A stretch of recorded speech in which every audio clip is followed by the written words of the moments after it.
There we go. So you guys can see that it's recording. So I'm going to start with my aluminum foil, and today I'm focusing on the legs of my dragon. And again, if you don't get this exactly the way you like, you could just do another one and another one and another one. And the more you sculpt with foil, the easier it gets. So let's see, I have a pretty big piece. You guys can kind of decide how big you want the legs to be. And the first one might just be a practice. So I think I'm actually gonna rip this in half a little, make it a little bit smaller. I know it's hard to see, but it's just a little bit bigger than my hand. And I'm gonna do the same thing that I did when we first started with the tail and the neck. I'm gonna fold over just part of it to make it a little thicker. So I have a little piece, now it's about the size of my hand, and it's folded over, so this part's a little thicker than this part. So foil with a little fold. And there's so many ways to do this, guys. You'll start to get in your own groove and you can make it any way you want. Now the next thing I'm gonna do is I'm gonna roll it up really gently, and it's gonna kind of resemble a little bit of like a baseball bat. It'll be thicker on one end, but just slightly. So I'm gonna roll it up kind of loosely,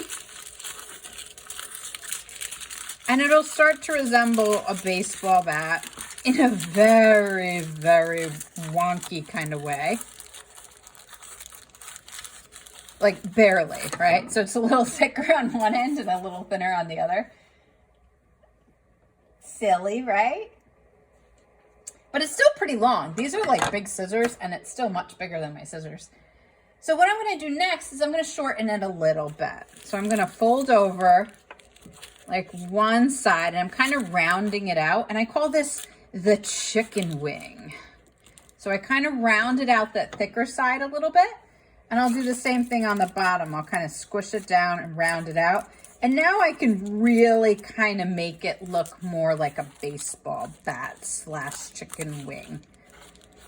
So I don't know if you guys see that, but it's kind of like a baseball bat slash chicken wing shape.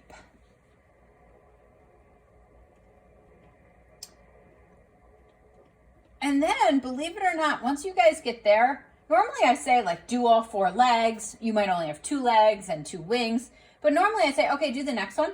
But you might want to just make this one your practice one and just see what happens and see if you like it before you move on.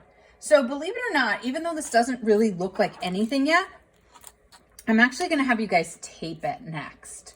So once you kind of get a baseball bat like form, because it's 3-dimensional, we call it a form, not a shape.